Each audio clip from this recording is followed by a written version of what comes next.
de Christ d'autorité et de puissance. Voilà. Et pouvez-vous m'aider à accueillir et à honorer le Seigneur pour son serviteur sous nos acclamations pour le Seigneur.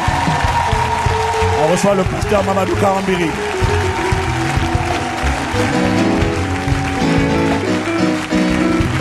Gloire à Dieu. Gloire à Dieu. On vient de chanter Christ est roi. Quand on chante un cantique comme ça, on ne chante plus notre cantique. Que Dieu vous bénisse. Christ est roi, c'est très bon.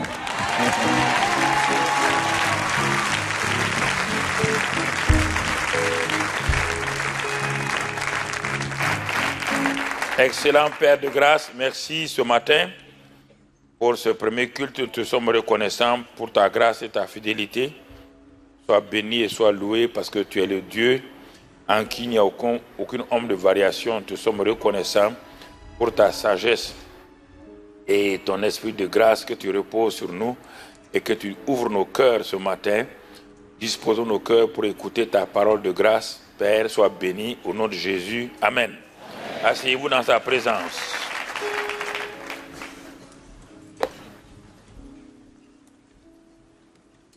Nous allons donc terminer avec le quatrième élément ce matin, afin que nous soyons sur la même longueur d'onde. Ce que nous avons donné cette semaine est l'élément fondamental que tout chrétien devrait avoir dans sa vie. Donc quand il commence à être chrétien et tout de suite là, sa vie chrétienne devient une vie relaxe, une vie remplie de paix et de joie. Mais vous savez, comme je l'ai dit, très souvent nous rentrons dans la vie chrétienne à cause du fait que nous avons eu un incident quelque part, nous avons eu un problème. Et quand nous rentrons par là, on est préoccupé par ça seulement. On oublie que Dieu a eu un appât, l'appât de la guérison, l'appât de la délivrance, l'appât de la victoire pour nous avoir pour lui. Et nous oublions ça. Comme Dieu m'a guéri ou bien Dieu m'a béni ici, on continue dans le même trajet. Comment à un moment donné, notre vie intérieure n'est plus équilibrée et on commence à se dire, est-ce que la vie chrétienne c'est ça seulement que nous avons? C'est seulement ça que nous avons? On se pose la question. Alors c'est pourquoi, quand nous regardons bien la Bible, ce que nous avons vu depuis le premier soir, nous regardons attentivement, nous allons nous rendre compte que la vie chrétienne ressemble au mariage. Il y a le mariage et les activités du mariage. Et tu ne peux pas confondre les deux. Le mariage est une union. Le mariage est une union. Il y a les activités qui accompagnent le mariage, mais les activités du mariage ne sont pas le mariage. La vie chrétienne, c'est une union avec Christ. Et les activités que nous faisons accompagnent notre union. Les activités ne sont pas la vie chrétienne. L'Église a ses activités, ça accompagne le chrétien à être correct. On fait des séminaires, on fait des conférences, on fait des concerts, ça accompagne le chrétien. Mais ce qui est important, c'est la relation qu'il a lui-même avec Christ. Vous comprenez? C'est le mariage. Autour du mariage de votre couple, vous pouvez avoir beaucoup d'activités. Vous pouvez aller au cinéma, vous pouvez aller faire du tourisme, vous pouvez faire des grandes choses. Mais pourtant, il n'y a aucune paix entre vous. Il n'y a aucune joie. À ce moment-là, de l'extérieur, les gens disent « Oh, c'est très bien, ils sont allés en villégiature, ils sont allés dans tel grand hôtel. » Oui, c'est très bien. Même dans la chambre d'hôtel où ils sont là, en plein milieu de l'île du paradis, et ils sont dans l'enfer. Ne confondons pas l'élément central, le noyau central, qui est une relation, une vie avec les activités qui sont autour de ça. La vie chrétienne d'abord, c'est Christ. Et maintenant, autour de ça, gravitent des choses qui me permettent d'avancer et de progresser. Alors c'est pourquoi nous avons vu voir Christ tel qu'il est, le voir tel qu'il est, est l'élément essentiel qui nous permet d'être un chrétien qui porte du fruit. Et c'est parce que nous sommes un sarment sur le cep que la vie du cep entre dans le sarment. Cette union-là, la vie chrétienne, c'est le sarment et le cep. C'est le mariage, l'union entre un homme et une femme. Alors, quand nous comprenons ça très bien, alors nous allons entretenir le cep. Nous allons arroser, nous allons tailler, nous allons faire beaucoup de choses. Ça, c'est des activités qui permettent à cette vie en nous de s'épanouir correctement, de façon équilibrée et de porter du fruit et à la fin. Nous avons vu donc les 3 étapes de la croissance chrétienne, les 3 étapes de la croissance chrétienne que sont la petite enfance avec l'adolescence, et ensuite nous avons vu les jeunes gens, et ensuite les pères. Alors, comme je l'ai dit, quand un homme, même de 90 ans, vient de se convertir, et qu'il trouve un jeune homme de 25 ans qui est converti à 5 ans, qui a grandi, le jeune homme de 25 ans est plus âgé spirituellement que l'homme de 90 ans qui vient de naître. L'homme de 90 ans, sûrement avec sa maturité naturelle, sa compréhension des choses et son sérieux, puisqu'il s'est converti à 90 ans, peut rattraper le jeune homme. Ça, c'est une affaire où Dieu peut, dans sa grâce, accélérer cette vie-là. Ce qu'on appelle, cette accélération n'est pas pour avoir, mais c'est parce que le gars, il a déjà une expérience de la vie. Il ne va plus se laisser tromper par les choses. Le monde, les plaisirs du monde ne l'intéressent plus. Donc, le gars avance à grands pas. Vous comprenez? Il avance à grands pas. Alors que le jeune homme, là, du fait qu'il soit jeune, il y a des choses qui l'intéressent encore. Il se bat avec des problèmes. Il est en difficulté, bon, il tourne en rond. L'autre, par son expérience, peut avancer rapidement. Et au bout de 10 ans, l'homme qui est converti tout juste il y a 10 ans, devient plus mature, pas plus âgé, mais plus mature que celui qui a passé son temps à tourner en rond et à avoir des difficultés. Alors, en ce moment-là, nous avons commencé, donc avant-hier, voir Christ tel qu'il est crucifié. Voir Christ le crucifié et voir Christ le ressuscité. Et à chaque élément que Dieu a réalisé, le Christ crucifié et le Christ justifié, le Christ enseveli, il y a des bénéfices qui sont pour moi-même. Dieu m'a identifié à Christ dans sa crucifixion, il m'a identifié à lui dans son ensevelissement, mais Christ n'a pas été crucifié pour lui-même, ni enseveli pour lui-même, il a été crucifié, enseveli pour moi. Donc, il ne s'agit pas de dire que j'ai vu Christ crucifié simplement, mais maintenant, je dois être conscient que cette crucifixion-là, c'est ma propre crucifixion et il y a des bénéfices dans ça, pour moi, pas pour Christ, non. L'ensevelissement de Christ, il l'a fait par amour pour moi. Et je dois en tirer des bénéfices. Et les bénéfices sont là, on l'a vu. La crucifixion, réconciliation de Dieu avec la terre. Réconciliation des Juifs avec les païens. Réconciliation des hommes entre eux, de façon verticale. Et la victoire sur la mort, le péché, la malédiction. Donc ça, c'est la crucifixion, apporter cela. Mon vieil homme a été détruit.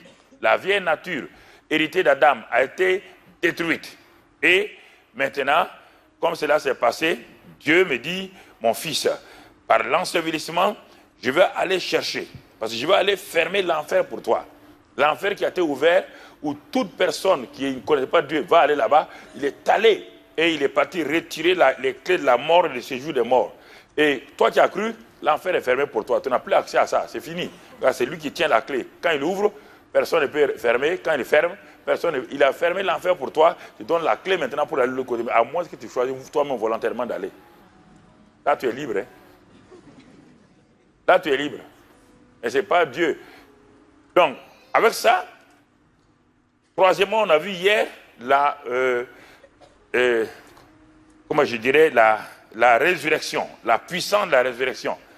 Et parce que la croix et l'ensevelissement, c'est toujours la mort. Toujours la mort. Tu n'es pas vivant encore. La croix de Jésus et l'enseignement de Jésus ne sauvent pas. Texte, comme on le dit dans le langage, ça ne sauve pas. Ça réconcilie, ça détruit le vieil homme. Et c'est à la résurrection qu'il commence une nouvelle race d'hommes.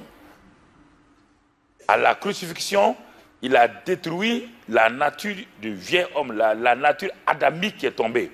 Il est le dernier Adam. Il n'est pas le second Adam. Il est le deuxième homme, mais le dernier Adam. Il a fini de la race d'Adam, déchu là, en devenant péché lui-même. Donc vous voyez, il est devenu la somme. Jésus-Christ est la somme d'Adam. Adam A1, Adam A2, un variant de 1 à N, selon le nombre qu'il y a là. C'est la somme des AI, des variants de 1 à N. Et il a fini, il est la somme d'Adam. Par sa mort, il a fini la race d'Adam. Par sa résurrection, il commence la race de la nouvelle création. Et dans cette race de nouvelle création, il y a maintenant, lui il est la tête, et nous sommes les membres du corps. Et nous commençons une vie nouvelle.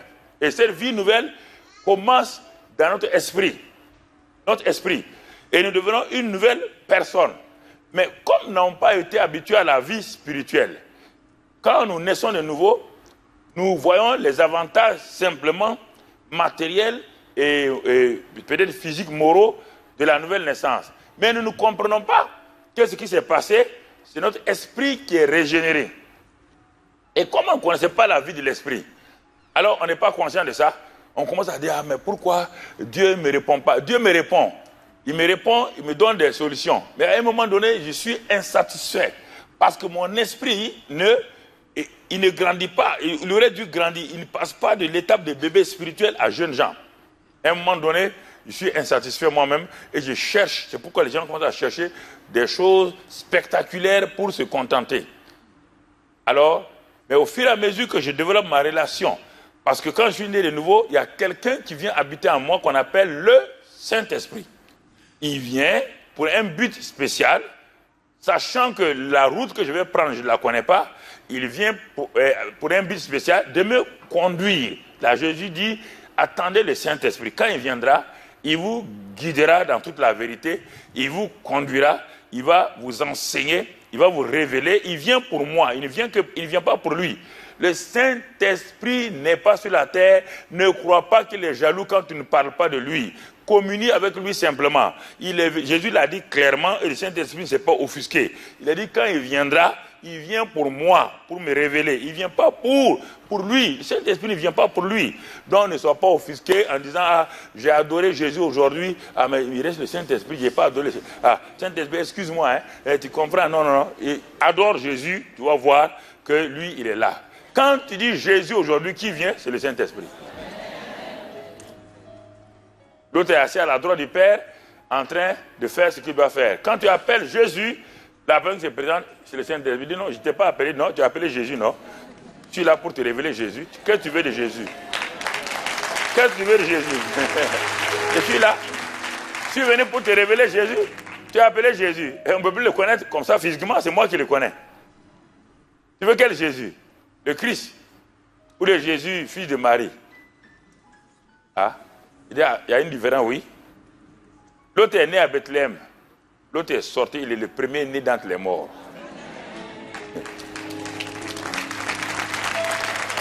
Il est le premier né d'entre les...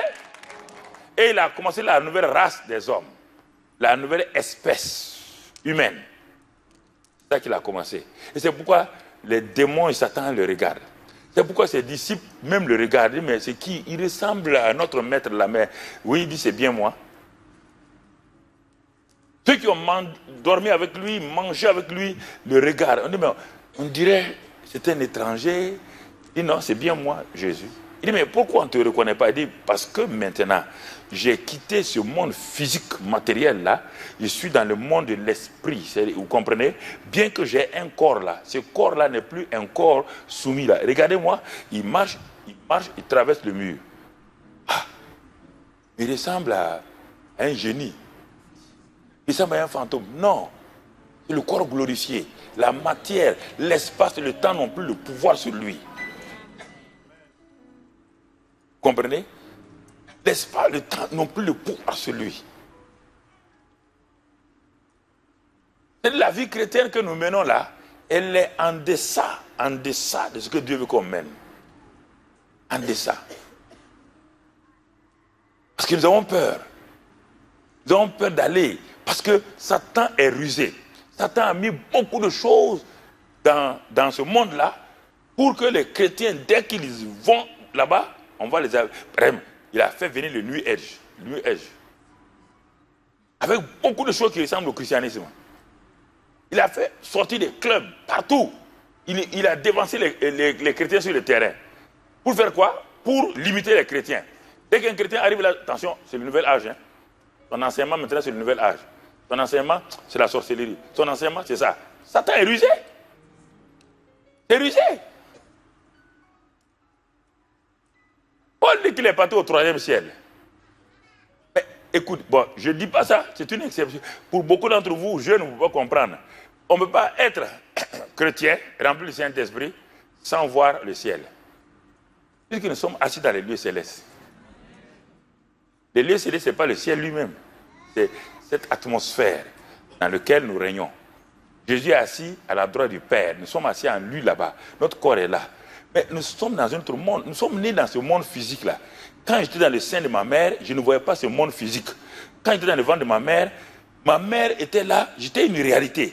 Mais mes yeux étaient là. Ils ne pouvaient pas voir le monde, ils ne pouvaient pas voir le soleil. Mais quand je suis sorti, j'ai vu. Donc, spirituellement, quand on est né de nouveau, on est né de nouveau au monde spirituel de Dieu. Alors, si on est né spirituellement, dès que je suis né, au bout de quelque temps, j'ai vu le visage de mon père, le visage de mes grands frères, le visage de mes tantes. Mais quand on est né de nouveau et qu'on ne voit pas Dieu, qu'on ne voit pas les anges, c'est anormal. Attendez, c'est anormal.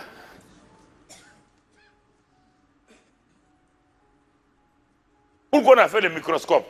Parce qu'il y a des êtres qui sont là, qu'on appelle les microbes, qu'on ne peut pas voir. L'homme a dit, mais si on avait un appareil qui va au-delà, qui amplifie la vision de l'homme, ou bien qui amplifie ces choses-là, on peut voir les microbes. Il a inventé le microscope. Dès qu'on met ça, on voit tous ces virus-là, on voit les microbes. Quand on dit ça, c'est normal pour tout le monde. Mais quand on dit maintenant, quelqu'un est né de nouveau, le Saint-Esprit en lui, et il voit des choses. On dit, attention, hein, est-ce qu'il n'est pas... Non. Au temps d'Élysée, le gars est assis chez lui, il est en train de manger sa soupe, et le roi de Syrie est en train de concocter une guerre. Il est assis mangeant sa soupe, il n'est pas en train de prier. Brusquement, Dieu ouvre ses yeux. Il entend textuellement ce que le roi de Syrie dit dans son bureau. Et il dit au roi d'Israël, fais attention, le roi de Syrie est en train de monter une guerre contre toi là-bas. Le gars va, c'est comme ça. Mais si l'église de Christ n'a pas ça, comment on va aller?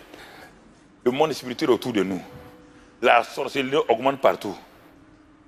Les clubs historiques montent partout.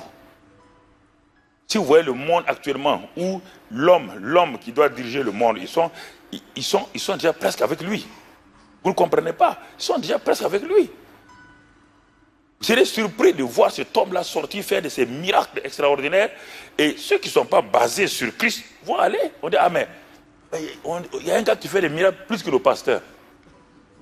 Et ça va séduire beaucoup de gens, vont partir. Donc c'est pourquoi il y a des fondamentaux que vous devez avoir, sur lesquels vous êtes basés. Ça ressemble, Jésus a dit que plusieurs viendront sous le nom de Christ. Christ, ça veut dire oint. Pas sur le nom de Jésus, hein, non. Les gens ne vont pas prendre oint, Christ. Et vont faire des miracles. Ça veut dire qu'ils ont une onction, mais ce n'est pas l'onction qui vient du Saint-Esprit. C'est pourquoi, frères et sœurs, il y a des choses qu'il faut bien voir. Il faut que le monde surnaturel de Dieu soit une réalité pour nous. Pas spectaculaire, pas de grandes choses, mais surnaturel. C'est que le salut déjà est surnaturel. Et c'est pourquoi aujourd'hui, on va voir Christ élevé et glorifié. Qu'est-ce que ça nous donne? J'ai déjà abordé un peu Christ, donc élevé et glorifié. Donc Christ ressuscité me donne une vie nouvelle. Il a vient habiter en moi. C'est ça. Maintenant, c'est Pierre, le jour de la Pentecôte, Pierre a prêché un message dont lui-même n'a pas connu la substance du message. Il n'a pas saisi, il l'a donné parce que le Saint-Esprit qui est venu sur lui a fait de lui un prédicateur. Le gars n'a pas préparé ni un message, il a été rempli du Saint-Esprit, ils sont descendus de la chambre haute, devant la foule, il a commencé à prêcher. Ce n'est pas un message que le gars, il n'y avait pas de Bible, il n'y avait rien. Mais regardons, dans ce message-là, il va sortir quelques éléments. Je prends quelques éléments, Acte 2, 32. Voilà ce qu'il dit. Pourtant, Pierre ne croyait pas ça, puisque et tous ils ont cru que la mort de Jésus, c'était sa défaite. Il ne croyait pas sa résurrection. Mais pourquoi le gars, il nous dit ça maintenant? Acte 2, 32, il est écrit, c'est ce Jésus que Dieu a ressuscité. Nous en sommes tous témoins. Et élevé par la droite de Dieu, il a reçu du Père le Saint-Esprit qui avait été promis et il l'a répandu comme vous le voyez et l'entendez. C'est-à-dire que le Saint-Esprit ne peut pas venir quelque part sans qu'on voit, sans qu'on entend. C'est-à-dire que le Saint-Esprit ne vient pas comme ça, de façon discrète. Non, non, non. Quand il vient, on sait qu'il est là. Quand il manifeste, on sait que c'est lui qui est là. On ne peut pas. Regardez quelque chose. C'est le Saint-Esprit qui a ressuscité Christ. Il s'appelle la puissance de la résurrection. L'esprit de résurrection. C'est lui qui a ressuscité Christ d'entre les morts. C'est lui qui est parti le ressusciter. Et c'est lui qui a élevé Jésus devant ses disciples. Jésus n'a pas été enlevé comme Enoch ou bien comme Élie. Jésus a été élevé. Ça veut dire que ça a été fait graduellement. Les disciples étaient arrêtés. Le gars commençait à partir, à monter. Il le regardait jusqu'à ce qu'il disparaisse dans les nuées. Ça, c'est le rôle du Saint-Esprit. Mais regardez maintenant, quand il a été élevé, quand il a été glorifié, les choses vont changer. Maintenant, c'est lui qui envoie le Saint-Esprit. Chacun a fait son travail. Le Saint-Esprit l'a ressuscité, l'a élevé. Quand il est entré dans sa position de gloire, quand il a été assis, glorifié, c'est lui qui maintenant reçoit du Père le Saint-Esprit et il le répand. Il le répand. Et dès que le Saint-Esprit est répandu, une nouvelle ère vient de commencer pour l'Église de Christ, pour les chrétiens. Et depuis ce moment-là, frère, toute personne qui ne tisse pas une relation profonde avec le Saint-Esprit a des problèmes. Alors si je m'arrête là ce matin, quelle est ta relation avec le Saint-Esprit? En dehors du baptême du Saint-Esprit, qui est la porte d'entrée dans le royaume de l'Esprit. Le baptême de l'Esprit, ce n'est que l'entrée. Mais tu es entré dans ce baptême, tu as été immergé, plongé, revêtu. C'est pourquoi? Parce que maintenant, tu deviens un élément qui va faire l'extension du royaume. Et c'est pourquoi, quand tu vois Jésus élevé et glorifié, automatiquement, la vie de l'esprit va commencer et tu vas savoir pourquoi tu as été sauvé. On n'a même pas besoin de te le dire. Tu sauras pourquoi tu as été sauvé. Première chose, mon frère, ma soeur, parce que l'esprit vient habiter en toi. Et l'esprit va témoigner à ton esprit. 1 Corinthiens 6, on ne l'a pas donné, mais on va le lire. 1 Corinthiens 6. Quelque chose va se passer, regardons très bien. Alors, quand le Saint-Esprit vient, il est dit, verset 17, celui qui s'attache au Seigneur est avec lui un seul esprit. Premièrement, quand le Saint-Esprit vient, ton esprit et le Saint-Esprit sont un. Chapitre 7, 1 Corinthiens 6, verset 17 d'abord, 17. Celui qui s'attache au Seigneur est avec lui un seul esprit. Très bien. Verset 19.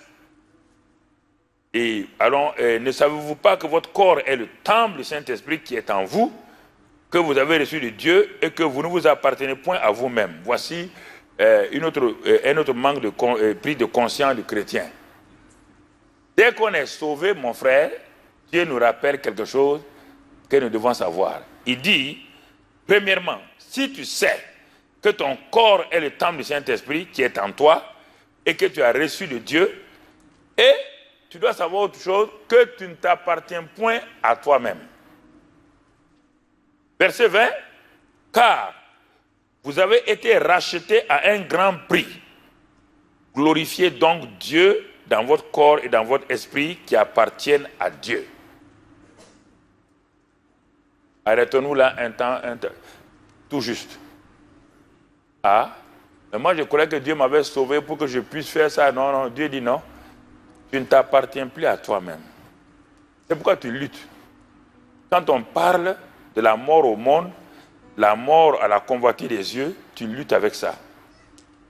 Si tu avais réalisé, si tu as pris conscience de ces deux versets-là, que tu ne t'appartiens plus à toi-même, et que le Saint-Esprit est en toi, et que tu as été racheté à un grand prix, que ton corps et ton esprit appartiennent à Dieu, tu n'as pas besoin de donner à Dieu ce qui lui appartient déjà. Pourquoi tu vas lutter? Je viens acheter chez toi, c'est pas moi un cellulaire, un téléphone cellulaire. Tant qu'il est dans tes mains, ça t'appartient. Dès que je l'ai acheté, le téléphone devient quoi? Ma propriété. Est-ce que tu peux agir sur mon téléphone encore? Les gens disent, oh, je vais mourir à moi. Dieu dit, tu n'as pas besoin de mourir. Moi, je t'ai déjà tué. Ton vieux homme, je l'ai tué. Je l'ai tué il y a longtemps. Maintenant, je t'ai racheté à un grand prix. Pas par l'or et l'argent, par une semence incorruptible, dit Pierre. Il dit, par la parole vivante et puissante de Dieu, par le sang de Christ Jésus, tu as été racheté et engendré par la semence. Il dit maintenant, tu ne t'appartiens plus à toi-même. Ça, ce simple verset-là, si tu l'avais accepté, tu n'as plus besoin de lutter. Tu luttes, tu crois que ça t'appartient et Dieu veut te forcer pour te prendre quelque chose qui t'appartient. Voici la réalité.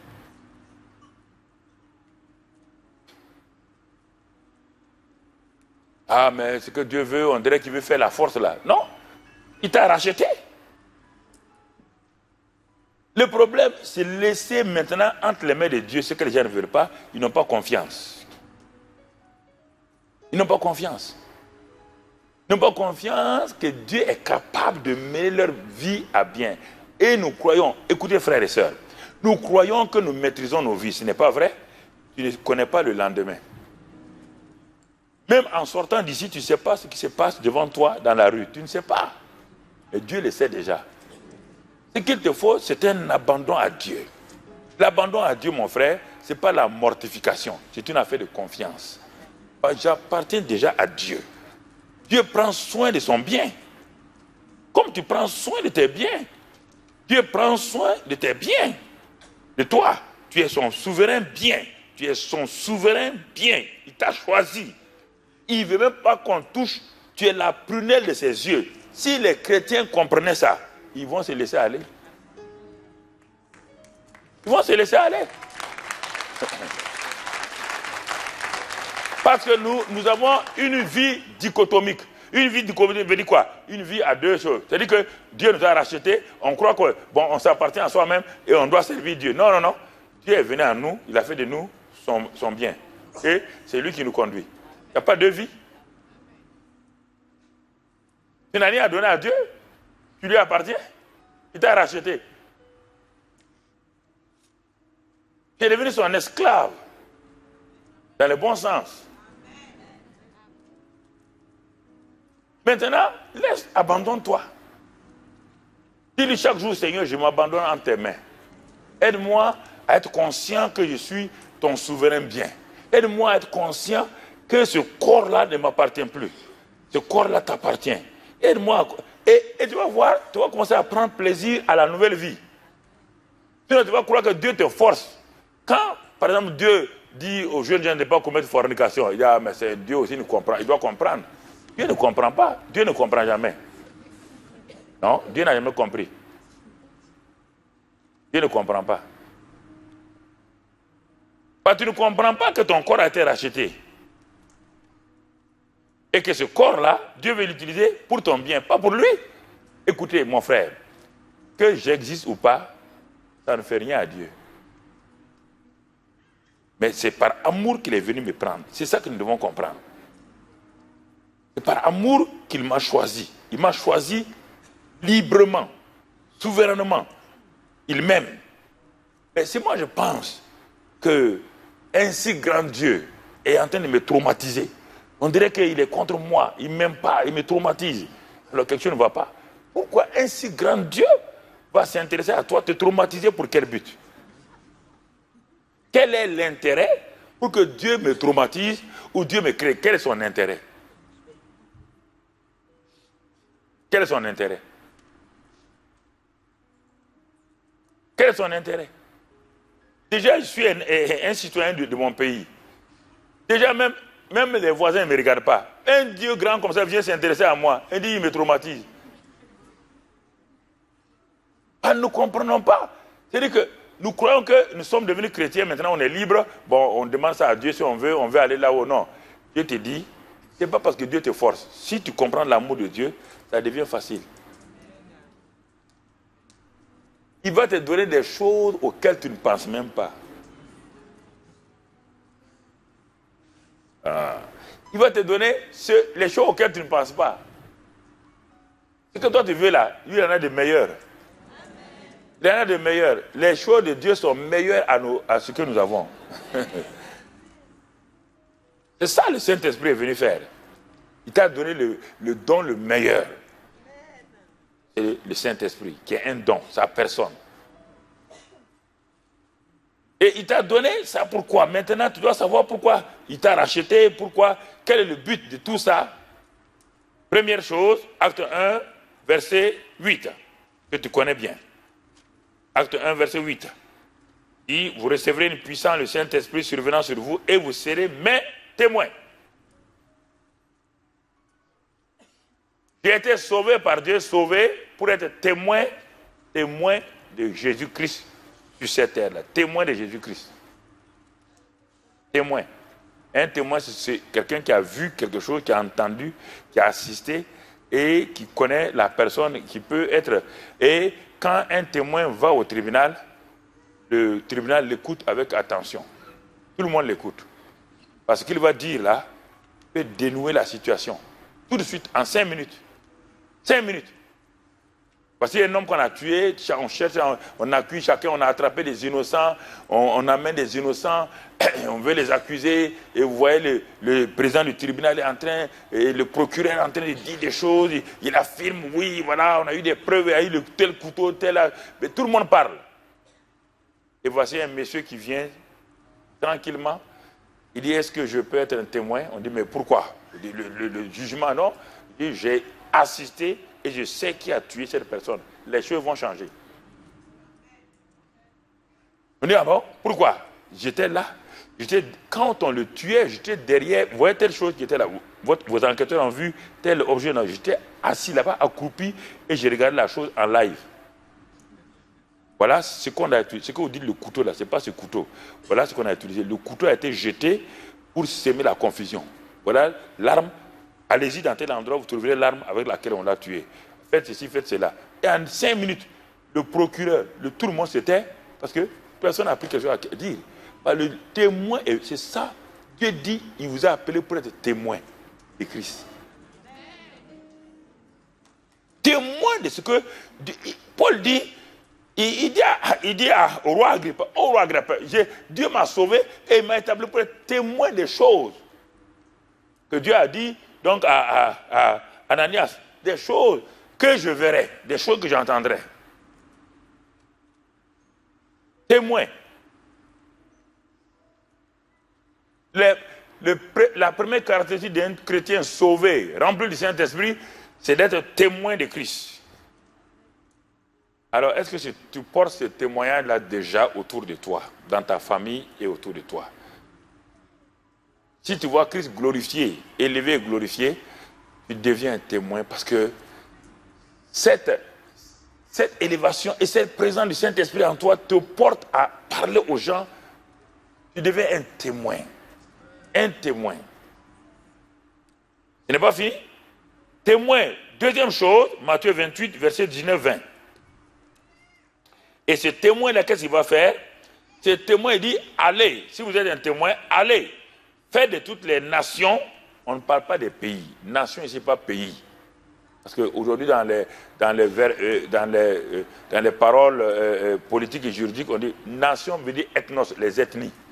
C'est-à-dire, allez et faites de toutes les ethnies des disciples, les baptisant au nom du Père, du Fils et du Saint-Esprit, et enseignez-leur à observer ce que je vous ai prescrit.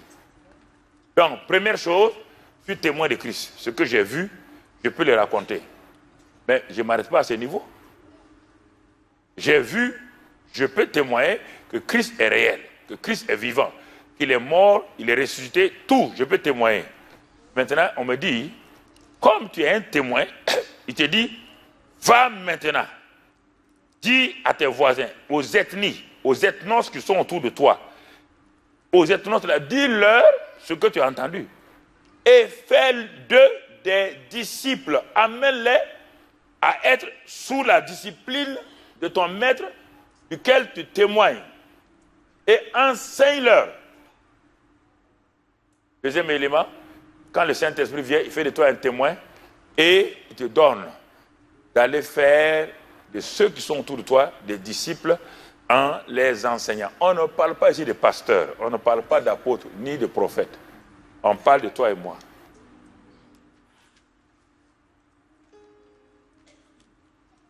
Le Saint-Esprit, quand il vient, voilà le but final, pourquoi il est mort. Voilà le but final, pourquoi il a été enseveli. Et pour te préparer pour être un témoin. Tout le message, c'est ça.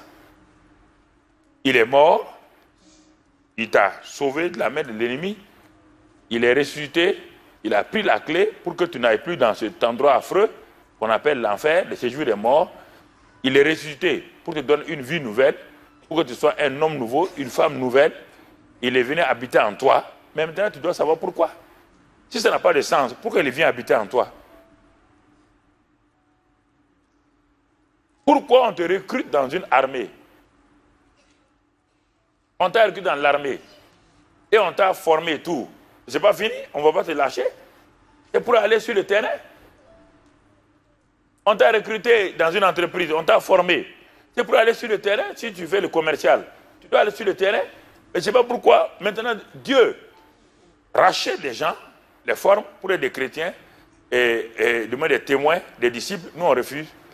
On veut se rassembler pour chanter, danser. Dieu ne nous a pas appelés pour ça. Mais attendez, vous allez comprendre. Vous allez comprendre quelque chose tout à l'heure. Il y a des choses, si nous ne comprenons pas, nous ne voyons pas quelle est son l'importance.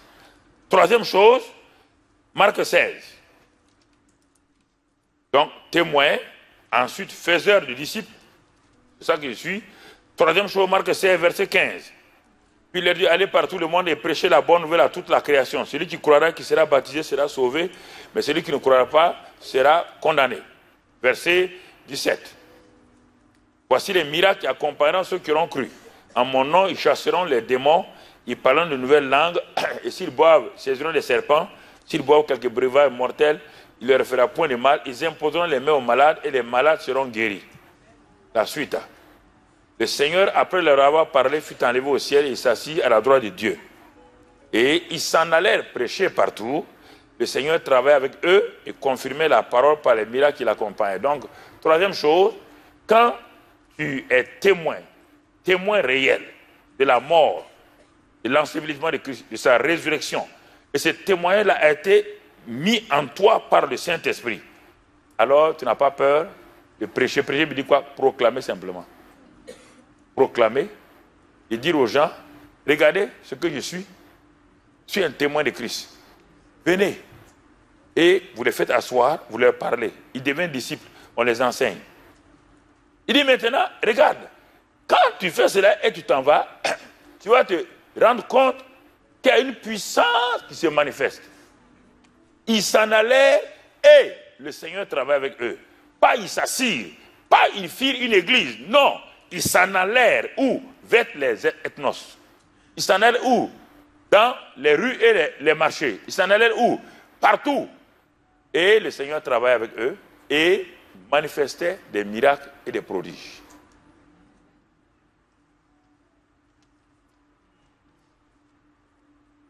C'est ça.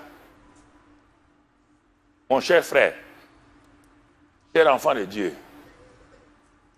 Es-tu témoin? Es-tu témoin?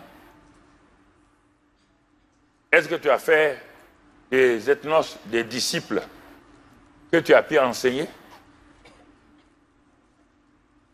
Est-ce qu'en allant, tu as vécu la vie du surnaturel qui est là?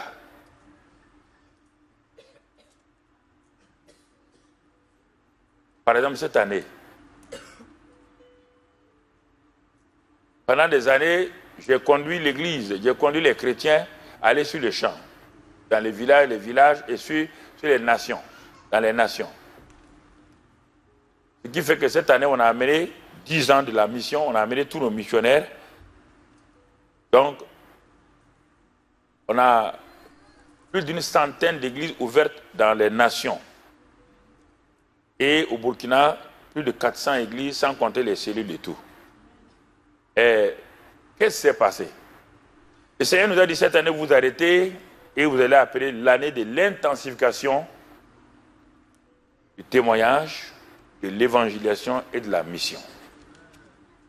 Il dit, c'est pourquoi que j'ai installé l'église. Ce n'est pas tout ce que vous faites là. Si vous n'atteignez pas ça, témoigner, évangéliser, faire la mission, vous êtes à côté de la chose. Alors, actuellement, avant que je vienne, les femmes, les enfants, les jeunes sont dans les provinces. Ils m'envoient des choses, des miracles. Des femmes, des miracles et des miracles. Pourquoi? Il dit, mais c'est si facile. Les jeunes gens, les adolescents sont en train de sortir. Les musiciens, les groupes musicaux sont sur le terrain. Les techniciens, personne n'est épargné. Donc, on a formé, sortez de vos cocons et allez sur le terrain. Pour savoir, non, attendez, non, pour que vous sachiez, je veux vous encourager, mais pour que vous sachiez si le Seigneur est réel ou pas. Pour que vous sachiez. Toi, tu dois goûter à la bonté de Dieu, tu dois goûter à la réalité de Dieu. Ton témoignage, ton expérience, personne ne va te dire encore, Jésus est comme ça, il est comme ça. Moi-même, je l'ai goûté. Quand la Samaritaine, celle que à qui Jésus a témoigné de l'amour du Père, quand elle a déposé sa cruche, elle est entrée en Samarie pour parler, elle est partie témoigner aux Samaritains. Écoutez bien, cette femme-là, de mauvaise vie, elle a reçu le premier témoin de Jésus. Elle est le deuxième témoin. Elle est partie hors la ville, tout le monde la rejetait. Vous vous imaginez? Quand vous êtes en connexion avec Jésus, même les gens ne peuvent pas vous rejeter. Elle est partie. Elle a dit, seulement venez voir un homme qui m'a tout dit, ne serait-ce pas le Christ, le Messie? Les gens sont venus. Qu'est-ce qu'ils ont dit après? Ils ont dit à la femme, ce n'est pas à cause de ton témoignage seulement que nous sommes là. Nous-mêmes sommes venus, nous l'avons touché, nous l'avons vu, et maintenant, notre foi repose sur ce que nous avons expérimenté.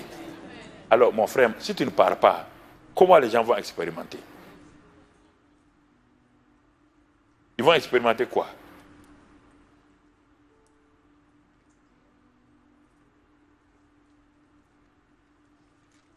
C'est bien. Je prie pour mes parents. Mais as-tu témoigné? Leur as-tu montré l'amour de Christ? Pourquoi? Qu'est-ce qui te bloque? Cette peur qui te bloque là, cette culpabilité, c'est quoi? Tu ne peux pas me dire que ton titre t'empêche de parler de Christ. On a vu des présidents chrétiens qui vont à l'église, qui s'asseyent comme des ordinaires. On a vu des premiers ministres chrétiens qui s'en vont et s'asseyent. Les ministres qui sont dans les églises, et quand ils viennent dans l'église, les ministres qui sont convertis chez nous, qui viennent à l'église, ils ne viennent pas au premier rang. Aucun ministre, depuis que je suis pasteur, plein de ministres sont convertis dans l'église. Les chefs d'état-major de l'armée, de l'argent, ils sont là, mais ils sont assis là. Je leur dis, personne ne vient devant. Parce que si tu n'es pas ministre des maîtres, tu vas faire quoi? On va te changer, un nouveau ministre vient, on va te changer. On crée un problème dans l'Assemblée. Tu t'assois à ta place, tu es ministre, tu t'assois à ta place. Et je les amène. Écoutez frère, ils ont compris que leur titre dans le monde là ne leur donne pas le droit d'avoir ce titre à l'église. C'est différent. C'est différent frère. C'est différent. Les hommes d'affaires, les femmes d'affaires sont là. Et ça ne c'est pas au premier rang. Il y a des choses que si nous comprenons, et ça ne dérange personne, puis chacun est sur le terrain. Chacun étant sur le terrain, chacun est devenu témoin. Chacun, mais pourquoi tout ça? Quatrième chose, Éphésiens 3. Vous voyez, ces 4 choses-là. Pourquoi, quand tu vois Jésus glorifié, ces 4 choses-là commencent à prendre l'importance à tes yeux. Éphésiens 3, verset 8. Alors, Paul dit, à moi qui suis le moindre de tous les saints. Vous voyez bien, je suis le moindre de tous les saints. Je suis un apôtre de la 2e, 3e génération. Cette grâce a été accordée d'annoncer aux païens les richesses incompréhensibles de Christ. Et la suite, et de mettre en lumière quelle est la dispensation du mystère caché de tout temps en Dieu qui a créé toutes choses. Et enfin, afin que les dominations et les autorités dans les lieux célestes connaissent aujourd'hui par l'Église la sagesse infiniment variée de Dieu. Voilà la 4e grande chose que Dieu attend de son peuple des chrétiens. Je vous pose la question. Aujourd'hui, le monde, les groupes ésotériques ont montré leur sagesse. Tous les groupes, mauvais et bons, ont montré leur sagesse. Le monde attend maintenant l'Église. Et l'Église se renferme comme les clubs enfermés, l'Église ne montre rien. On dit l'Église.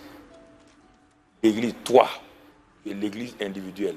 Tu devrais montrer à ce monde-là la sagesse infiniment variée de Dieu. En quoi, quand on te regarde, on peut voir la sagesse de Dieu. C'est ça. C'est l'élément fondamental, maintenant, l'élément au plus haut niveau. Premièrement, tu n'es pas témoin. Deuxièmement, tu n'es pas un faiseur de disciples. Troisièmement, tu ne manifestes pas les miracles et tout. Mais Dieu, on dit, bon, la 4e chose, il va faire ça. À travers toi, dans ton travail, personne ne voit la sagesse infiniment variée de Dieu en travers toi. Ça veut dire quoi? Si tu es ingénieur avec la sagesse de Dieu, quand tu vas dans ton entreprise, les gens savent que tu es un ingénieur spécifique. Parce que la sagesse de Dieu va venir se coller à ta connaissance d'ingénieur et alors on fait appel à toi. Quand tu es médecin, les chirurgiens, tous les malades qui sont malades savent que cette femme qui est chirurgienne, cet homme qui est chirurgien, quand il te prend, il te met sur la table là, tu es presque sûr de sortir vivant, tu es presque sûr que, parce qu'on dirait qu'il a quelque chose. Pourquoi? La sagesse divine qui est déposée en toi fait de toi un chirurgien spécial. C'est de ça qu'on parle. Ils attendent les dominations, les démons, les autorités veulent voir la sagesse. Si tu es un homme d'affaires, tes affaires prospèrent de telle manière que le monde regarde, voit. Alors, dans le monde matériel et financier, Dieu dit, fais voir ma sagesse. Dans le monde spirituel, manifeste ma gloire par les miracles et les signes. Dans le monde des humains, forme les gens, fais des disciples et sois un témoin. Bon, tout ça là, si tu n'as pas fait tout ça là, tu es chrétien pourquoi?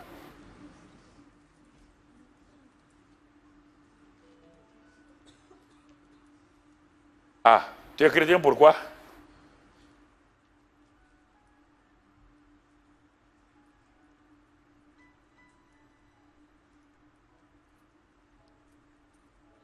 Voilà pourquoi tu es sauvé. Toutes les églises de France, on les rassemble. Toutes les églises de France, on les rassemble. On les rassemble. Les églises évangéliques, on les rassemble. Mon frère, on les amène dans un grand stade, ils vont remplir un grand stade.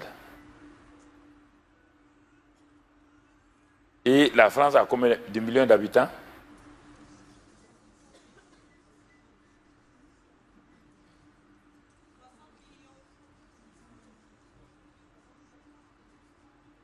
Votre nombre?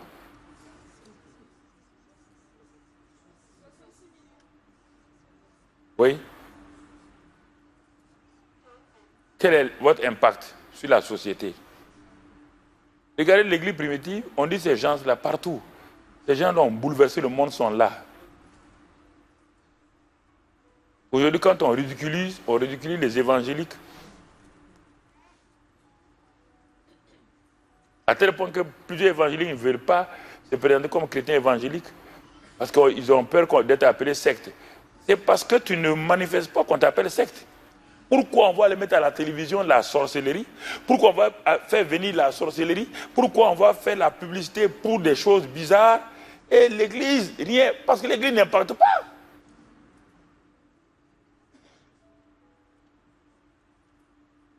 L'église parle du péché, du péché, du péché, du péché. Et elle ne donne pas la solution pour sortir du péché.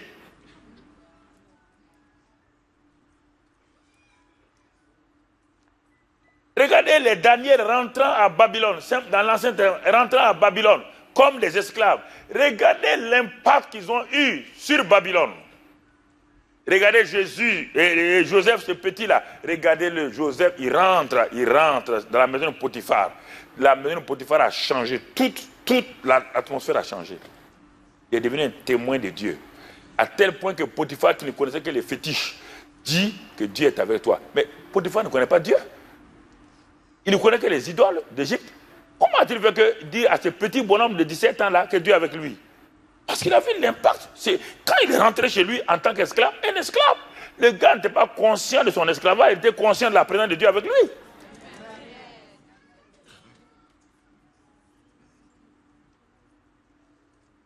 La présence de Dieu avec lui, c'est ce que j'ai compris quand je suis devenu chrétien.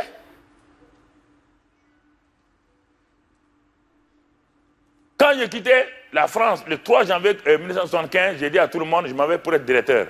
Les gens ont dit, mais non, il te faut 1 an de stage, ensuite on va te confirmer. Il dit, non, je m'en vais, je vais devenir directeur. Je suis arrivé le 5 août, j'ai vu le ministre, il est salué, tu es devenu directeur. Les gens ont dit, mais comment tu as fait? Il dit, mais vous ne me connaissez pas, hein? Il y a quelqu'un à moi là. Écoutez, en 83-84, le niveau des chrétiens au Burkina, des évangéliques, on les appelait la religion des malades et des fous. Les cadres n'étaient pas là. En 84, quand j'ai mis pied à Ouagadougou, j'ai quitté la province, j'ai mis pied là-bas. J'ai commencé partout, les militaires, les cadres supérieurs, c'était la révolution. La révolution ne pouvait même pas me toucher. Ils venaient avec leur kalash, les CDR. Quand vous venez, ils disent, j'ai pris Dieu. Mais vous êtes un directeur général, vous priez Dieu. Mais ici, on est contre Dieu. Il dit, mais on va dégager, Dieu va vous dégager tous. Demain, il y a des témoignages. J'ai refusé. J'ai refusé. De tous les côtés, les militaires dans ma maison. Ma maison était devenue un endroit. Mais le cardinal avait sa maison à 300 mètres. Il y avait plein de cardinals. Il se plaignait, tout le monde se plaignait. Mais je dis, moi, je ne m'arrête pas. Un réveil a commencé au Burkina parmi les cadres. Les gens disent, mais si un directeur général, le directeur général de la plus grosse société, prie et il y a des miracles, donc Dieu est réel. Dieu est réel. Dieu est réel. Les gens voulaient m'abattre de tous les côtés. Mais j'ai dit, il ne peut pas m'atteindre. Aucun. J'ai dit à tous les ministres là, un ministre est parti dire que j'ai pris 1 milliard aux États-Unis pour renverser la révolution. J'ai dit, quand les autres ministres sont sortis, ils m'ont dit ça, ils disent c'est fini pour lui. C'est à Bana. Je ne prie pas, hein, à Bana, c'est fini. Vous allez le voir. Allez-y le voir. Vous ne croyez pas en vous-même. Je témoigne à tout le monde. Je suis allé voir le président Sankara. Camarade président. Il y a telle chose. J'étais avec des gens. Il y a telle chose dans votre vie. Il dit, ah bon? Il dit, mais comment? Il dit, on va se mettre à côté. Laisse les sécurités là. On se met là. On a prié pour lui. Répands-toi. Il a reçu. Il peut vous dire, plein. Dans les présidents de l'Afrique de l'Ouest, l'Afrique centrale. Pourquoi il y a quoi? Vous avez peur de quoi? Qui est derrière vous? Qui est avec vous? Ce n'est pas le Dieu puissant là. Mais pourquoi vous laissez tous ces groupes-là rentrent partout et recrutent des gens? Vous ne pouvez pas recruter des gens. Les groupes violents recrutent des gens. Les groupes ésotériques recrutent des gens. Et l'Église, la seule, nous sommes dans des mouvements migratoires. L'Église ne fait que la migration. L'Église de France, là, c'est la migration. L'Église évangélique de France, c'est la migration. Où sont vos nouveaux convertis? Quand je ne parle pas ICC, bon, peut-être que ce n'est pas enregistré, mais c'est pour ceux qui vont écouter. Où sont vos nouveaux convertis?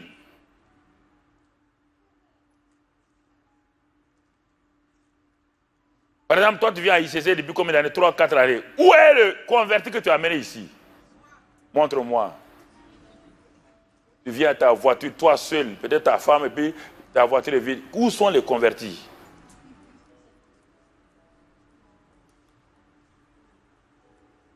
Où sont-ils?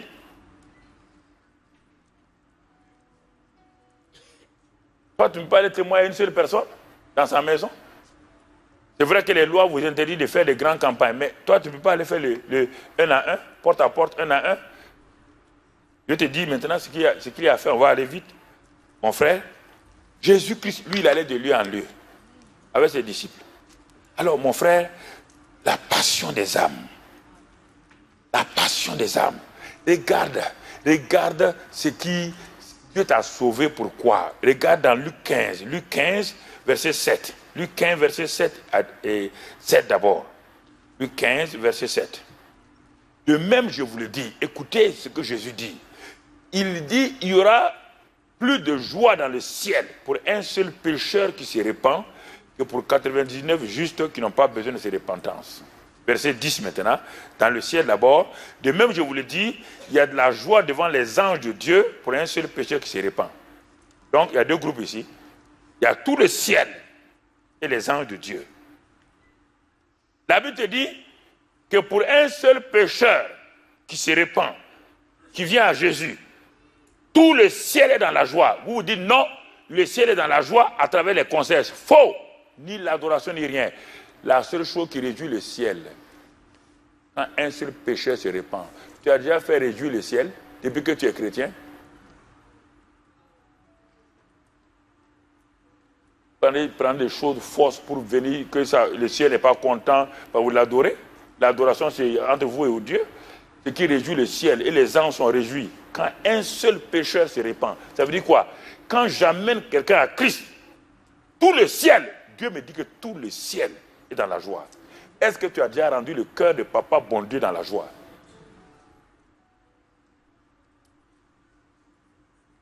Dis-le.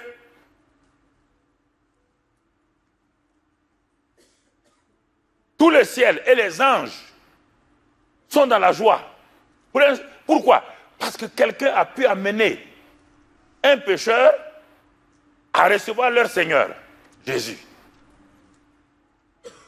Oh, ils sont contents, ils disent, ah, voici quelqu'un, voici un témoin de Christ.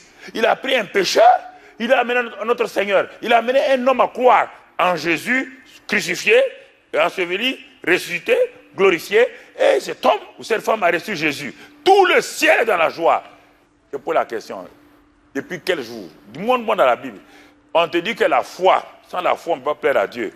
Mais on n'a pas dit que la foi donne la joie au ciel. Montre-moi, va lire la Bible. Hein. Si tu veux me défier, va lire la Bible. Ce qui donne la joie au ciel. Va lire la Bible. Ce n'est pas l'adoration, ce n'est pas la prière. Ce qui donne la joie au ciel, c'est quand un seul pécheur se répand. Et mais il se répand par qui? À travers toi. Les anges n'amènent pas les gens à la repentance. Quand Dieu a envoyé l'ange chez Corneille, il n'a pas dit à l'ange de prêcher à Corneille. Il a dit à Corneille d'envoyer quelqu'un dans une autre ville là, il y a un certain homme, Pierre. Et il loge Jean Simon, l'autre Pierre. Il va lui dire les choses de la vie. Les anges ne prêchent pas. Il a fallu que Pierre se déplace. Regardez, quand Pierre a prêché, il était hésitant. Il a dit, bon, vous savez, un juif ne doit pas rentrer chez un païen. Il a fait tout un discours. Au moins, il fait le discours, le Saint-Esprit est descendu. Le ciel est tellement dans la joie que les païens viennent d'avoir le Saint-Esprit. Acte 2, les juifs ont reçu le Saint-Esprit. Acte 10, les païens ont reçu le Saint-Esprit. Et tout le ciel est dans la joie. Tu viens à l'église, tu sais pourquoi ta joie ne dure pas? Tu viens à l'église, tu cherches des choses. Tu ne cherches pas des âmes pour Dieu. Tu n'es pas passionné pour les âmes. C'est pourquoi ta joie est factice. Elle part comme ça. Tu n'as jamais de joie permanente. Tu n'as pas de joie permanente. Quand on vient ici, là, nous venons adorer Dieu, nous louons Dieu, nous sommes enseignés, nous sommes formés. C'est pour aller faire quoi? C'est pour aller gagner des gens.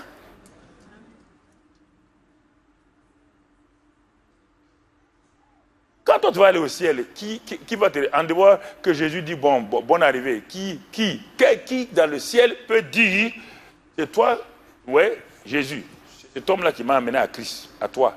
C'est cette femme-là qui m'a amené.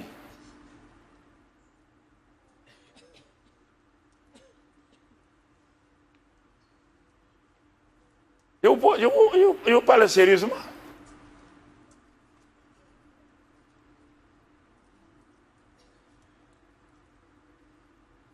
Et c'est pourquoi il a sauvé les disciples, il les a envoyés. C'est pourquoi il a sauvé Paul, c'est pour l'envoyer. Il n'a jamais sauvé quelqu'un pour que la personne aille prier. Il a sauvé les gens pour aller. Maintenant, quand tu pars, tu pries, tu jeûnes. Le jeûne de la prière accompagne quand tu pars. Le jeûne de la prière vont t'aider. Mais toi, tu dois rendre le ciel heureux. Dieu te dit, mon fils, ma fille, ce qui me rend heureux, quand tu m'amènes des gens à mon fils, quand les gens reçoivent mon fils, je suis heureux. Toi, tu dis, non, Seigneur, je vais t'adorer. Dieu dit, je m'en fous. Ton adoration, c'est quoi? Et je dis, là, moi, j'adore Dieu, mais c'est pas ça qui rend Dieu heureux. C'est parce qu'on te dit, ce qui rend le ciel heureux, dans la joie, c'est quand un pécheur se répand. Ce qui rend que les gens sont contents, quand un pécheur se répand. Toi, tu fais autre chose.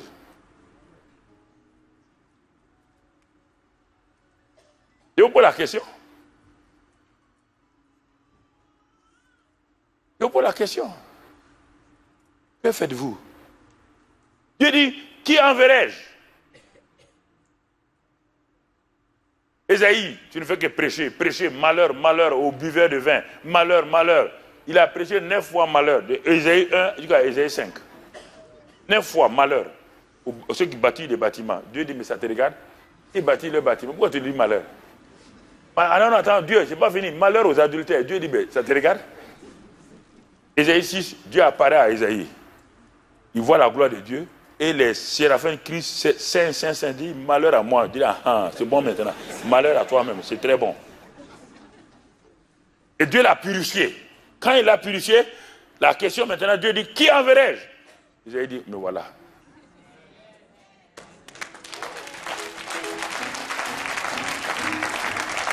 Chaque fois que Dieu nous purifie, Dieu nous sanctifie, c'est pour nous envoyer. Et on doit répondre. Quand le technicien, le caméraman a fini son travail, il doit gagner des âmes. Quand le musicien, le batteur a fini son travail, le pionnier il a fini, il doit gagner des âmes. Le pasteur doit gagner des âmes. Chacun de vous doit gagner des âmes. Vous êtes des gagneurs d'âmes. Vous êtes des producteurs de preuves. C'est ça. Producteur de preuves. Bien-aimés frères. Il dit, mais comment les gens entendront-ils l'évangile? Romains 10, versets 13 à 15. Comment ils vont entendre l'évangile si personne ne va? Il dit, la moisson est grande, elle est mûre. La moisson, ce n'est pas ici. Vous êtes des moissonneurs. On dit que la moisson est grande. Un moissonneur doit moissonner. Un pêcheur doit aller à la rivière. Je ne comprends pas. Il n'y a pas de poisson dans l'église. Il n'y a pas de moisson ici. La moisson, c'est au dehors. Et les poissons, c'est au dehors à la rivière.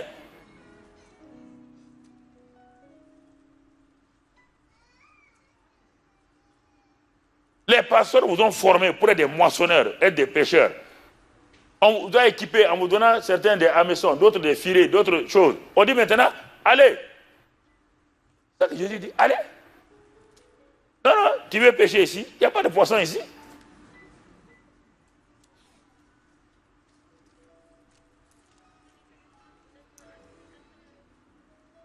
Et le courage. Vous c'est quoi? La moisson est grande, la moisson est mûre. Ça c'est dans Jean 4.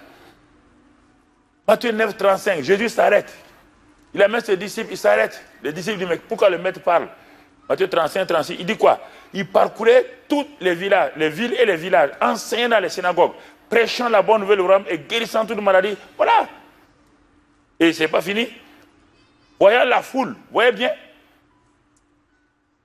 J'ai prêché ce message-là à Brazzaville en 1997 ou quoi?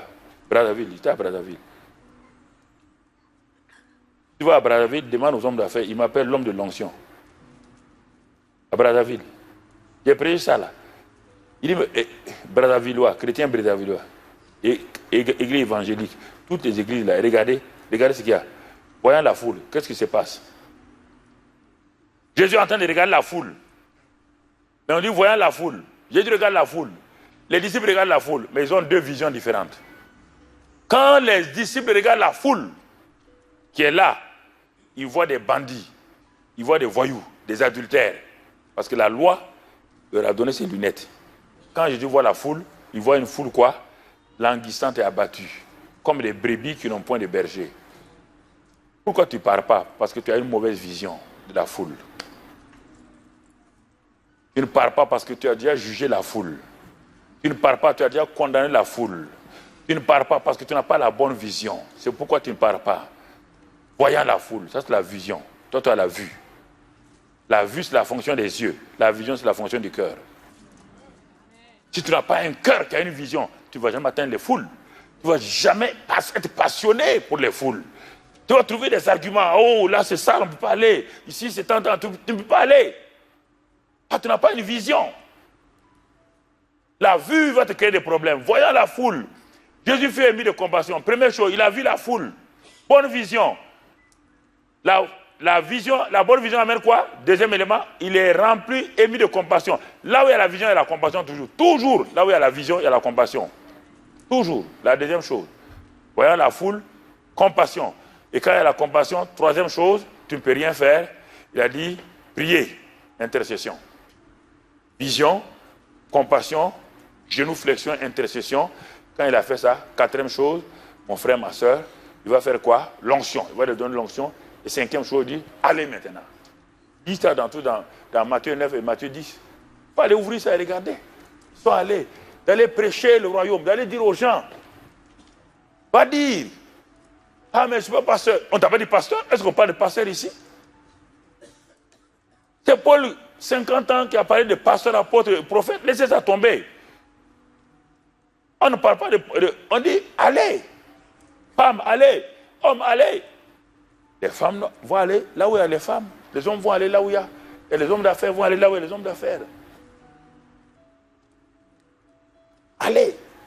Comment ils iront? Romains 10 dit, comment ils vont prêcher s'il n'y a personne qui a envoyé?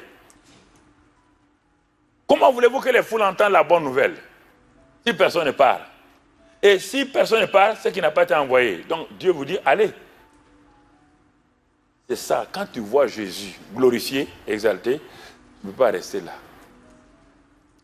Paul dit au roi Agrippa, il dit au roi Agrippa, je n'ai pas résisté à la vision céleste. Je ne peux pas. Quand j'ai vu Jésus, quand il est vu là, je ne peux pas résister. Le prophète vient, prend la ceinture de Paul, il dit la ceinture de cet homme-là. Quand ici, jamais il va à Jérusalem, on va le lapider, il a dit, prophète, tu n'es pas un faux prophète, tu es un vrai prophète, mais j'irai là-bas. La passion des âmes. Quand tu as la bonne vision, la compassion vient là. C'est ça, frère. C'est compassion, parce que la compassion vient de la bonne vision. Et tu es obligé de prier maintenant, l'intercession vient. La compassion ne peut pas se réaliser sans l'intercession, la génuflexion. Quand il a fait ça, Dieu va te donner l'onction et maintenant l'action va suivre. Je prêchais à Brazzaville, les gens pleuraient comme ça, les pasteurs là, qui étaient plus âgés que moi à l'époque. Ils pleuraient, les gens pleuraient comme ça. Il y en a retrouvé il y a 2 ou 3 ans là, qui m'ont dit, mais c'est réunion que beaucoup ont été guéris, des pasteurs, des anciens. Guéris, délivrés. Les nations meurent, les familles meurent, vos amis meurent. Vous allez chez eux, vous causez, vous mangez. Ils meurent, ils vont en enfer. Tu ne comprends pas? Il n'y a pas de vision. Vous avez peur même d'ouvrir votre bouche pour témoigner. En ce sens, Satan a recruté des gens, des jeunes dames, dans les clubs bizarres, qui font des pratiques terribles. Elles sont à des hauts niveaux. Vous les connaissez dans la haute société? Ils sont partout ils font des choses bizarres. Et toi, tu as la réalité, la vie. Tu ne peux pas ouvrir ta bouche. Ta bouche est comme paralysée. Il y a quelque chose qui ne va pas. Le Saint-Esprit en toi. Regardez, les champs missionnaires est grand. Les champs missionnaires, mission ne voulait pas dire. La mission est d'abord intérieure, elle n'est pas d'abord extérieure. Ce sont les Européens qui nous ont habitués à la mission extérieure. En envoyant de France des missionnaires pour aller en Afrique. Nous, on a cru que mission veut dire obligatoirement quitter son pays. Non. Mission veut dire quoi? Il y a des champs missionnaires. Il y a des champs missionnaires en France. Les champs missionnaires sont nombreux en France. Il y a, tout le temps, vous regardez dans vos journaux les jeunes des banlieues. Mais il n'y a pas un champ missionnaire aussi merveilleux que les jeunes des banlieues. Toi, tu as prié, toi, tu vas prier, toi et ton camarade dans l'assemblée, vous priez. Seigneur, envoie-nous. Il y a des banlieues qui sont bien claires là. Les jeunes sont allés, ils sont forts. Tu as peur déjà, tu les as jugés. Ils brûlent les voitures. Non, je vous parle sérieusement. Toi, tu as prié, jeûné, dis à Dieu, donne-nous des âmes dans ces banlieues-là. Et tu pars, tu n'as pas gagné une seule âme. Mais la France a changé, non? Spirituellement. Elle a changé du point de vue technologie et tout. Est-ce qu'elle a changé? Les hommes ont changé?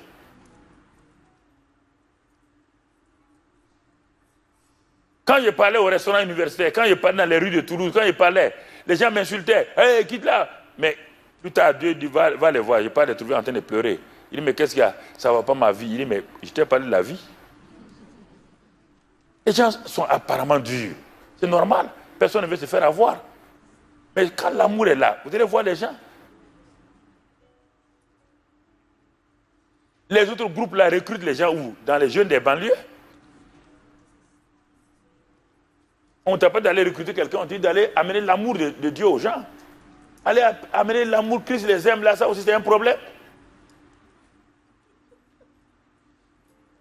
Tu as prié 1 minute, et je vais 2, 3 minutes. Les parcs publics.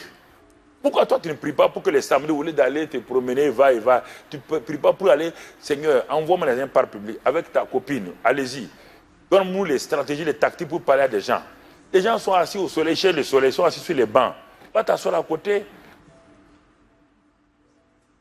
Et vous commencez à parler du beau soleil, du temps et tout. Après, tu vas entendre, obligatoirement, tu vas entendre le monde, les méchants. Tu vas entendre que mais Dieu même est en temps. Tac, c'est l'autre chose. Tu commences à parler doucement. Attends. Mais Jésus était un stratège. Quand il a vu la Samaritaine là, il a dit, hey, femme adultère, viens ici. Il a dit ça. Il a dit non, donne-moi de l'eau, madame. Donnez-moi de l'eau. Oui ou non? Commence par les choses naturelles. Parle du beau temps et tout. Et le temps va venir. La femme dit, ah, je vois que tu es prophète. Hein? Ah bon. Maintenant, son intérêt s'est éveillé. Fais de telle manière, si le Saint-Esprit est en toi, fais de telle manière, va t'asseoir sur près de... On ne t'a pas d'amener tout le monde à l'église. Gagne les gens à Christ d'abord. Pourquoi tu es dans un HLM, et toi tu ne connais même pas, tu n'as pas saisi pour voir quels sont les gens qui sont là, les gens qui souffrent, tout. Et tu te mets, c'est un samedi, ou bien le dimanche après-midi, c'est femmes âgées qui viennent avec des choses chargées. Ah maman, on peut vous aider? C'est vrai, on dit, bon, chacun pour soi ici. Ça c'est faux. Ça c'est la philosophie qui vous a raconté, chacun pour soi. Une maman qui a des paquets, qui est en train de transporter, tu veux la soulager, elle va te dire non. Elle va te demander un jour, mais madame, pourquoi vous faites comme ça? Non, ou juste, on vous exprime l'amour de Dieu. Ah bon? Dieu aime les gens? Oui. Dans un premier temps, elle va te prendre pour quelqu'un d'étrange. Mais si tu fixes l'attention pour 1 mois, un jour, il dit, bon, venez prendre du thé chez moi, et tu pars, tu causes, et maintenant tu profites l'évangile doucement. Il y en a plein de cas. Je ne sais pas, mais les champs, écoutez, les champs missionnaires sont nombreux. Les champs missionnaires sont très très nombreux, les cités universitaires. C'est là-bas que les gens partent recruter des gens. Les cités universitaires. Ceux qui vendent la drogue, c'est où? Dans les cités, dans les lycées. Ça c'est le négatif. Toi tu produis le positif.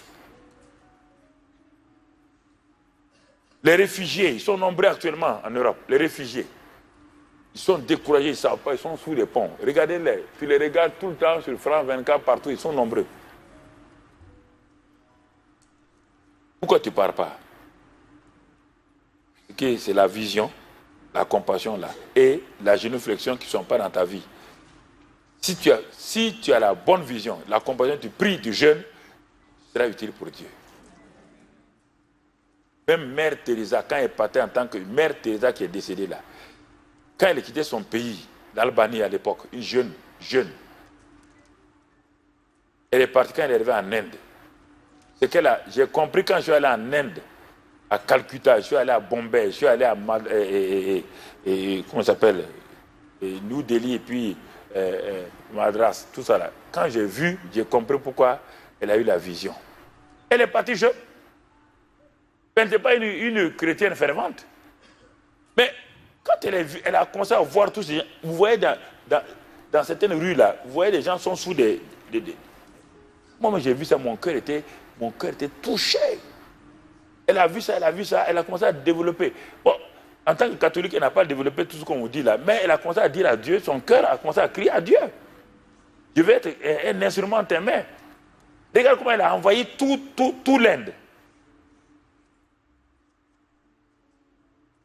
Quand même les évangiles, les plus grands pasteurs évangéliques, quand ils partaient pour la saluer, Benny Hinn dit, il y a plusieurs années, j'étais avec lui à Orlando quand il était, il dit, mais quand lui il est parti en Inde, il a dit, mais il va aller voir cette femme-là. Parce qu'on dit, mais les gens disent qu'il y a une présence de Dieu forte autour d'elle.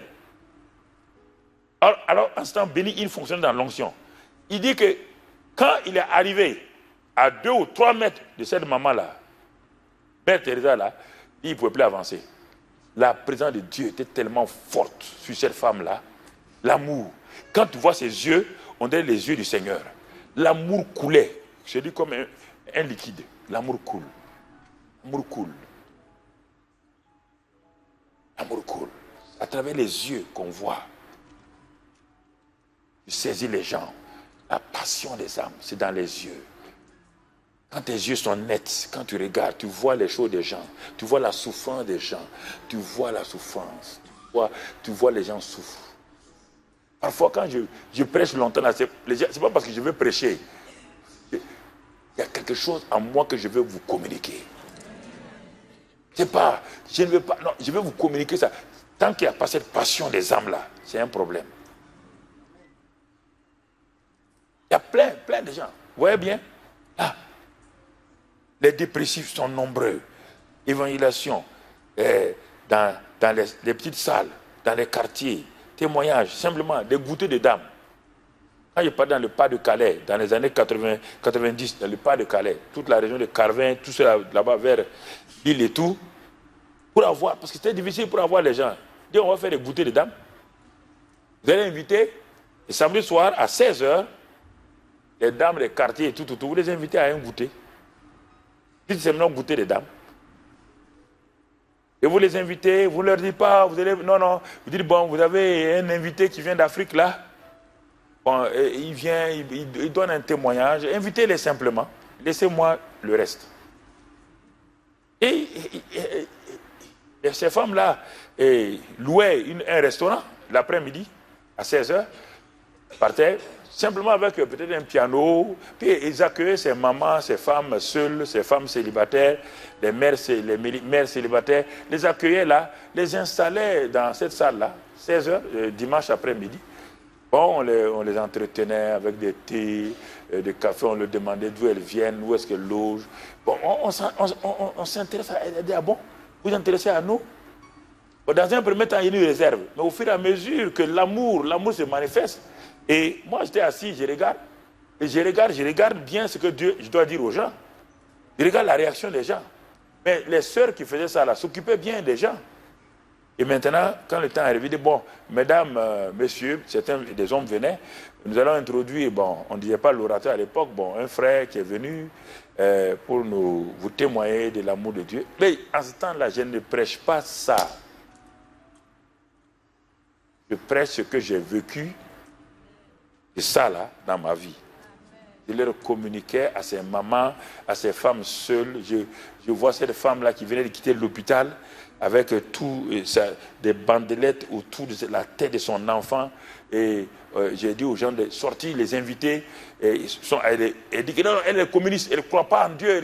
Et d'ailleurs, si Dieu existait, mais pourquoi on vient d'opérer son enfant dans les 2 oreilles et l'enfant risque d'être sourd? Les femmes l'ont accueilli doucement, ils l'ont amené. Quand j'ai commencé à parler, la femme était là, je voyais qu'elle se détendait. Et puis je vais prier pour les gens. Là, l'enfant a crié, a commencé à tirer les bandes là, dans sa main. Ils sont allés dans les toilettes, il y avait un docteur, ils sont allés voir. Tout le sang, tout était parti. L'enfant était guéri. Là-bas. Goûter des femmes, goûter des dames, goûter des dames. Les coffee bars, ça, on a développé tout ça. Les coffee bars. Les jeunes vont, on loue, l'église loue pour les jeunes. Un samedi, ils s'en vont, un samedi par mois. Coffee bar, ils vont à la guitare, ils jouent des bons morceaux. On a invité des jeunes. Laissez-les venir avec ses cheveux non peignés. Faut pas les... Non. S'il vous plaît, n'allez pas aller porter des cravates pour venir ici. Laissez-les, ils vont venir à leur gym et puis ils marchent comme ça. Laissez-les venir, accueillez-les avec l'amour.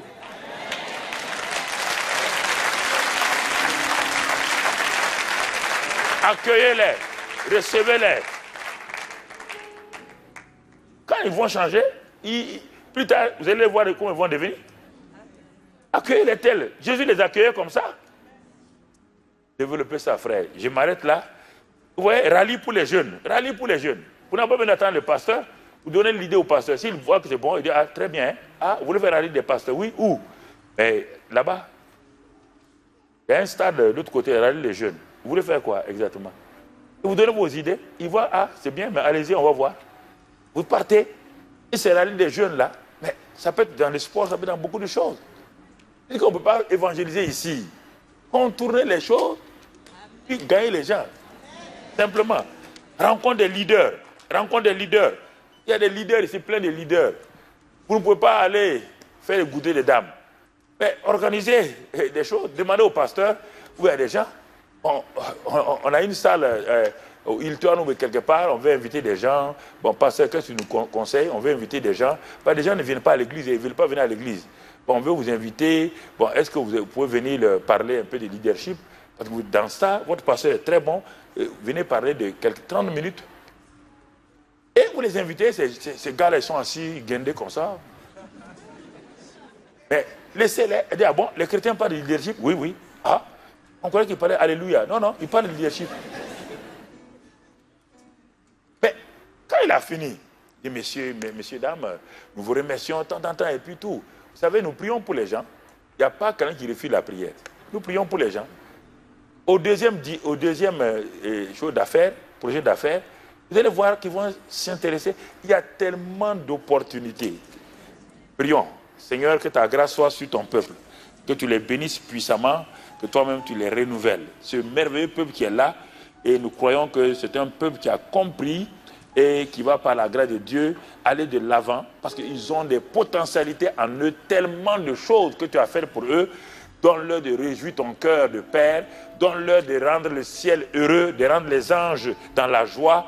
Merci pour tes bienfaits dans leur vie, Père, au nom de Christ Jésus. Amen. Que le Seigneur vous bénisse abondamment.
Nous n'avons rien à dire en plus, si ce n'est, Père, de demander pardon. Pardon pour nos égoïsmes, égocentrisme, individualisme, superficialisme. Pardonne-nous. Nous te prions. Accorde-nous la grâce plus que jamais de respirer ton cœur, de ressentir ce que tu ressens, de voir comme tu vois, de considérer comme tu considères. Délivre-nous de l'égocentrisme. Délivre-nous de la peur, de l'intimidation, mais surtout de l'égocentrisme. Rends-nous centrés sur toi, sur Christ. Personne ici ne peut dire que cette parole ne le concerne pas. Nous sommes tous concernés, tous interpellés. Et ceux qui sont là physiquement, et ceux qui sont à travers Internet, encore plus même interpellés. Parce que nous avons acquis la culture de la consommation du culte, de la célébration. Mais nous n'allons pas. Nous ne témoignons pas. Et lorsque nous le faisons souvent mal, sans sagesse et sans amour. Désirons attirer à l'église au lieu de mener à Christ. Saint-Esprit, merci d'avoir inspiré ton serviteur. Merci d'avoir changé notre focus. Merci pour la correction. Merci pour le recadrage. Merci de nous émonder. Merci de nous affûter. Merci de nous repositionner au centre de ta volonté, de tes priorités, de ton fardeau, de ton cœur. Maintenant, fais-nous grâce de mettre ces paroles en pratique selon qu'il est écrit. Vous êtes heureux si vous savez ces choses, mais pourvu que vous les pratiquiez. Accorde-nous la grâce de faire tous les jours le travail le plus important sur terre. Merci de nous avoir recadrés. Merci. Nous irons et nous constaterons la réalité de ta parole. Nous constaterons comment elle agit et comment l'onction devient manifeste lorsque nous sommes dans la dynamique du aller. Nous n'attendrons pas de voyager. Nous irons dans notre environnement immédiat. Nous irons. Permets que cette parole demeure tout au long de cette année et que ton cœur soit notre cœur, donc que ton fardeau doux et léger soit notre fardeau. Merci de le faire infiniment au-delà de ce que nous te demandons ou nous pensons, par ta puissance qui agit en nous. Au nom de Jésus. Amen.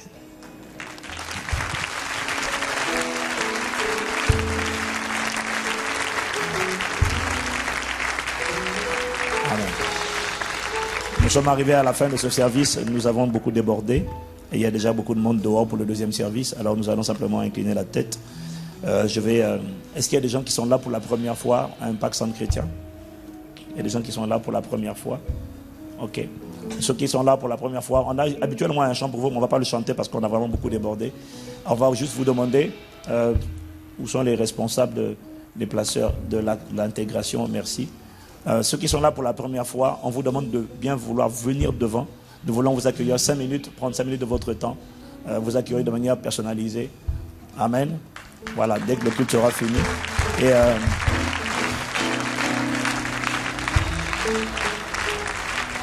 Et quand vous êtes, ceux qui sont là pour la première fois, venez, attendez, je finisse la prière, vous venez avec vos affaires. La Bible dit que les pas du juste sont dirigés par le Seigneur. Donc, assurément, vous n'êtes pas venu ici par hasard, vous n'avez pas entendu ce que vous avez entendu par hasard. Et nous voulons prendre soin de vous, en tout cas, vous tendre la main au moins. Permettez que nous vous tendions la main et accepter la main tendue en nous accordant juste 5 minutes de votre temps. Amen. Voilà, Seigneur, merci encore pour cette journée, pour cette magnifique semaine qui a commencé avec toi, qui continuera avec toi. Et cette semaine, accorde-nous la grâce de méditer, d'asseoir ces paroles en nous. Et plus que jamais, que Christ vive en nous. Merci. Nous prions que la grâce de notre Seigneur Jésus, l'amour de Dieu notre Père et que la communion du Saint-Esprit soit notre partage. Nous déclarons et décrétons que le bonheur et la grâce nous accompagneront tout au long de cette semaine, jusqu'à notre prochain rendez-vous avec toi le dimanche prochain et tous les rendez-vous de la semaine pour être instruits, formés, éduqués, reprogrammés dans notre système de pensée. Merci de ce que le bonheur et la grâce nous accompagnent. Le ministère des anges opérant en notre faveur est déployé et il est efficace et il est puissant. Aucun malheur ne nous arrive, aucun fléau n'approche de nous. Merci de ce que nous sommes couverts par le sang de Jésus et merci pour ce que ta sécurité divine est notre partage. Nous avons ainsi prié, Père, dans le nom de Jésus. Amen, amen, amen, amen, amen.